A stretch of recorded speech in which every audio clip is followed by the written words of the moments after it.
Oke, kita akan langsung berbincang bersama dengan Ito Sumardi, Kabareskrim tahun 2009 hingga 2011. Selamat pagi Pak Ito, salam sehat.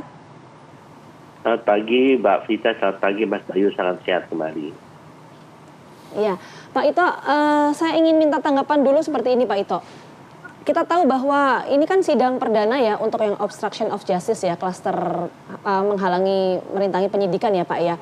Nah, sebetulnya Pak kalau kita lihat kemarin itu kan konstruksi kasusnya adalah kalau catatan saya Pak ya, ini kan Hendra Kurniawan bersama dengan tersangka lainnya ini kan mendapatkan arahan dari Ferdy Sambo, diduga mendapatkan arahan dari Ferdy Sambo untuk kemudian merekayasa menghalangi merintangi penyidikan. Kalau di hierarki kepolisian itu seperti apa sih Pak untuk ketika mendapatkan arahan dari atasan? Yang pertama tentunya kita harus memahami dulu ya apa namanya pengertian obstruction of justice, mengapa itu terjadi. Itu kan terjadi karena terungkap karena adanya perubahan keterangan daripada saudara Baradae ya, yang kemudian didalami, kemudian dikembangkan oleh tim sus. Nah, apa yang dilakukan oleh saudara Hendra ya bersama teman-temannya ini, yang jelasnya dia sebetulnya tidak mengetahui secara pasti apa yang terjadi karena dia kemudian kan dipanggil ya oleh saudara Ferdy Sambo. Nah, di sana dia kemudian melihat ada perintah yang tadi dikatakan dengan relasi kuasa untuk segera mengamankan TKP ya, mengamankan dalam arti kata merekayasa ya. Nah, disitulah dia kena obstruction of justice-nya.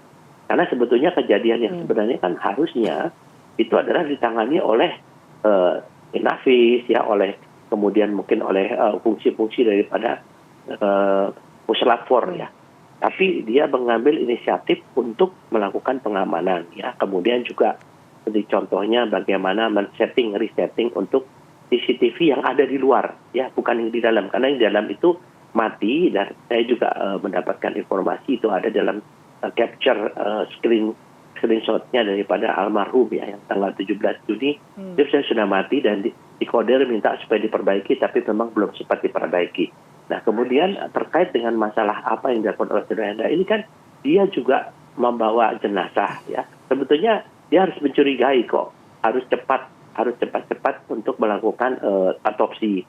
Kemudian membawa jenazah di sana tidak boleh dibuka. Kemudian juga yang bersangkutan mengatakan tidak bisa dimakamkan secara kedinasan karena melakukan perbuatan tercela. Nah, ini kan harus dibuktikan dulu melalui sidang kode etik ataupun ini ya. Kalau demikian kan udah jelas ada satu rekayasa untuk bagaimana membuat bahwa almarhum ini adalah bersalah, sudah menentukan yang bersangkutan yang bersalah ya. Jadi saya kira ini unsur daripada obstruction of justice-nya sudah sangat kuat. Nah, kemudian dikaitkan dengan pasal 340. 340 ini pasti akan terkait dengan obstruction of justice. Karena ini kan direncanakan ya, merencanakan sesuatu yang sebetulnya tidak seperti apa yang diskenariokan ya. Sehingga di sini juga nanti mungkin saya yakin dari penuntut umum maupun hakim juga akan mempertimbangkan kaitannya dengan kasus utamanya, ya, yaitu dakwaan pasal 340 dan 338.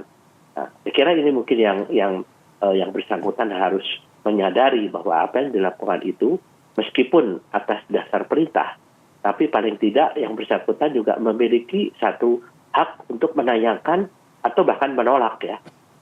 Ini tentunya harus didalami nanti motivasinya apa masing-masing yang masuk dalam kasus obstruction of justice. Ini nanti akan digali oleh hakim terkait dengan motivasi ya. Demikian. Ya, Pak Ito, tadi Anda menyampaikan soal berhak menolak begitu ya kalau bawahan itu mendapatkan perintah setelah menganalisis kok ada sesuatu yang mungkin patut dicurigai. Tapi dalam realnya menolak itu mungkin tidak mudah. Nah, apakah kemungkinan menolak itu juga mungkin akan berdampak pada profesinya, karirnya gitu nggak Pak?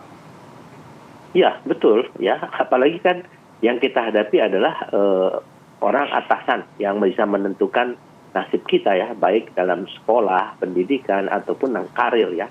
Nah, di sini kan kita melihat bahwa unsur kekuasaan dan kewenangan ini sangat besar mempengaruhi seseorang untuk tidak melakukan apa-apa. Nah, kan kalau di kepolisian ini jalurnya masih seperti budayanya seperti budaya militer dulu ya. apa yang dikatakan pimpinan Ya. harus dilaksanakan.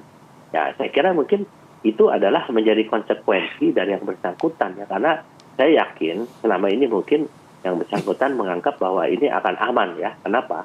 Karena kan Verdi Sambo ini seorang yang memang memiliki kewenangan, memiliki jabatan yang sangat kuat ya, sangat strategis.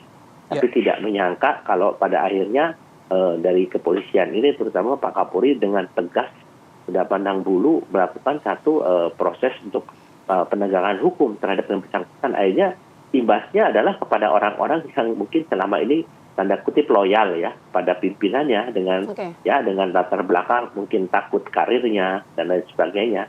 Itu merupakan risiko. Tapi ini yang harus diapresiasi adalah pimpinan tertinggi dari Polri adalah langsung mengambil satu kebijakan ya yang mungkin sangat jarang ya selama ini ya, mungkin demikian.